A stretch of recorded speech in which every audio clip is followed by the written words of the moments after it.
আপনার প্রতি আল্লাহ তাআলার অসংখ্য করুণার কথা স্মরণ করুন। কিভাবে সে করুণাসমূহ আপনাকে আপাদমস্তক বেন্টন করে রেখেছে। আসলে সর্বদিক দিয়েই এই করুণাসমূহ আপনাকে ঘিরে রেখেছে। এ সম্পর্কে আল্লাহ সুবহানাল্লাহু তাআলা বলেছেন, ওয়া ইন তু'দ্দু নি'মাতিল্লাহি লা তুহসুহা। যদি তুমি আল্লাহর নিয়ামত রাজিকে গণনা করতে চাও, তবে তা তুমি কখনো গণনা করে শেষ করতে পারবে না। সুস্থতা, নিরাপত্তা, খাদ্য, বস্ত্র, বায়ু এবং পানি ইত্যাদি সবকিছুই দুনিয়াকে আপনাকে বলে ঘোষণা দিচ্ছে। ঠিক তবুও আপনি বুঝতে পারছেন না। জীবন ধারণের জন্য অপরিহার্য, অপরিজনীয় যা কিছু থাকতে হয়, তার সব কিছুই আপনার কাছে আছে। তবু আপনি অজ্ঞই থেকে গেলেন। আল্লাহ রাব্বুল আলামিন পবিত্র কোরআনুল কারিমে বলেছেন, ওয়া আস্তাবাগা আলাইকুম নি'মাতাহু যাহিরু ওয়া বাতিন। তিনি তোমাদের উপর তার প্রকাশ্য এবং গোপন নিয়ামতসমূহ পূর্ণ করে রেখেছেন। প্রকাশ্য নিয়ামত হল ইসলামী একত্ববাদ ও তাওহীদ এবং সুস্থতা, সৌন্দর্য ইত্যাদি সহ এ জগতের বৈধ যৌন আমোদ প্রমোদ। আর অপ্রকাশ্য বা গোপন নিয়ামত হল আল্লাহর প্রতি কারো ঈমান, আমল সালে বা সৎ কাজের জন্য পথ নির্দেশক। কোরআনের উপর ঈমান এবং আখিরাতের বেহেশতের আনন্দ ফুর্তি ইত্যাদির প্রতি ঈমান। নিজের আয়ত্তে আপনার দুটি আঁখি, একটি জিহ্বা, দুটি চোখ, দুটি ঠোঁট, দুটি হাত আর দুটি পা আছে। একটু ভেবে দেখুন এবং কৃতজ্ঞ হন। আল্লাহ রাব্বুল আলামিন বলেছেন, ফাবিআইয়ি আলাই রাব্বিকুমা তুকাযযিবান। সুতরাং হে জিন ও ইনসান জাতি, তোমরা উভয় জাতি তোমাদের প্রতিপালকের কোনো কোনো নিয়ামতকে অস্বীকার করবে। পা ছাড়া হাঁটার কথা কল্পনাও করতে পারি কি? আপনি কি এই বিষয়টি হালকা করে দেখবেন যে আপনি সুখে নিদ্রা যাচ্ছেন, অথচ দুঃখ, যাতনা, দুর্দশা ও দুরবস্থা বহু লোকের নিদ্রায় অন্তরায় হয়ে আছে। আপনি একথা কি ভুলে যাবেন যে আপনি সুস্বাদু খাদ্য ও শীতল পানি উভয় দ্বারা নিজের উদর পূর্তি করেছেন, অথচ রোগ বালাইয়ের কারণে কিছু লোকের পক্ষে সুস্বাদু ও সুখীয় পানির মজা উপভোগ করা অসম্ভব হয়ে আছে। আপনার শ্রবণ শক্তি ও দর্শন শক্তির কথা ভেবে দেখুন। আপনার সুস্থ ত্বকের দিকে তাকান এবং আপনি যে চর্মরোগ থেকে মুক্ত আছেন এজন্য আল্লাহর কাছে শুকরিয়া জ্ঞাপন করুন। আপনার বিবেচনা শক্তির কথা গভীরভাবে ভেবে দেখুন। যারা মানসিক রোগে ভুগছে তাদের কষ্টের কথা একটুখানি মনে করে দেখুন। উহুদ পাহাড় সহ স্বর্ণের বিনিময়ে আপনি কি আপনার শ্রম এবং দক্ষ ক্ষমতা বিক্রি করে দিবেন, নাকি আপনার কথা বলার ক্ষমতা বিশাল বিশাল অট্টালিকার বিনিময়ে বিক্রি করে দিবেন? আপনাকে প্রচুর অনুগ্রহ দান করা হয়েছে, তবুও আপনি না জানার ভান করছেন। টাটকা খাবার, শীতল পানি, সুপ্রদা নিদ্রা এবং সুস্বাস্থ্য সত্ত্বেও আপনি হতাশ এবং বিষণ্ণ থাকছেন।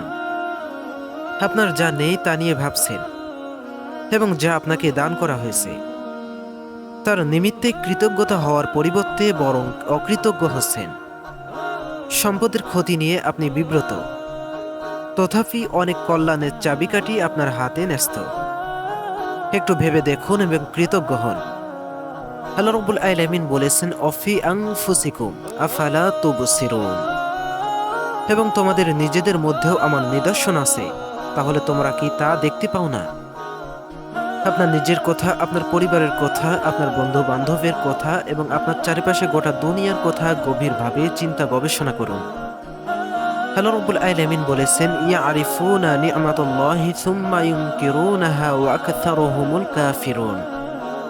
তারা আল্লাহর নিয়ামতকে অনুধাবন করতে পারে, তবুও তারা অস্বীকার করে, তাদের অধিকাংশই কাফের। অতীত চিরদিনের মতো চলে গেছে। কোনো ব্যক্তি অতীতের দুঃখজনক ঘটনাকে কেন্দ্র করে বসে বসে চিন্তা ভাবনা করে শুধু এক ধরনের পাগলামি দেখাতে পারে, যে পাগলামি বর্তমান জীবন যাপন করা বা উপস্থিত মুহূর্তে বেঁচে থাকা দৃঢ় সংকল্পকে ধ্বংস করে দেওয়ার মতো এক ধরনের রোগ। যাদের দৃঢ় সংকল্প আছে তারা অতীতের ঘটনাবলীকে ধুয়ে মুছে ফেলে দিয়ে ভুলে গিয়েছে। এই ঘটনাগুলো আর কখনো সত্যের পথে বাধা হয়ে দাঁড়াবে না, কেননা সেগুলো অতল গভীরে তলিয়ে গিয়েছে। অতীতের উপাখ্যান শেষ হয়ে গেছে। দুঃখ ওগুলো ক্ষতিপূরণ করতে পারে না, বিষণ্ণতা সেগুলোকে সংশোধন করতে পারে না, আর হতাশা কখনো অতীতকে পূর্ণ জীবন দান করতে পারে না। কেননা অতীত চিরকাল অতীত, তা অস্তিত্বহীন। অতীতের দুঃস্বপ্ন দেখবেন না, বা যে আপনি হারিয়েছেন তার মিথ্যে আশা করবেন না। অতীতের ভূতের আবির্ভাব হতে নিজেকে রক্ষা করুন।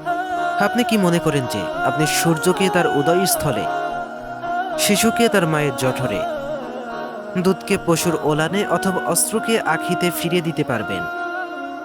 অতীত ও অতীতের ঘটনাবলী নিয়ে অনবরত চিন্তা ভাবনা করে আপনি নিজেকে এত অতি ভয়ঙ্কর এবং শোচনীয় মানসিক অবস্থায় উপনীত করবেন। অতীত নিয়ে অতিরিক্ত গবেষণা বর্তমানে অবচয় মাত্র।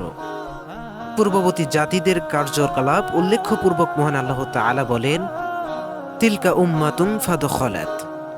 এটা ছিল এমন এক জাতি যা অতিবাহিত হয়ে গিয়েছে। অতীতের দিনগুলো চলে গেছে ও শেষ হয়ে গেছে, আর ইতিহাসের চাকা উল্টো দিকে বা পিছনের দিকে ঘুরে তাদের ময়না তদন্ত করে আপনার কোনো লাভ হবে না।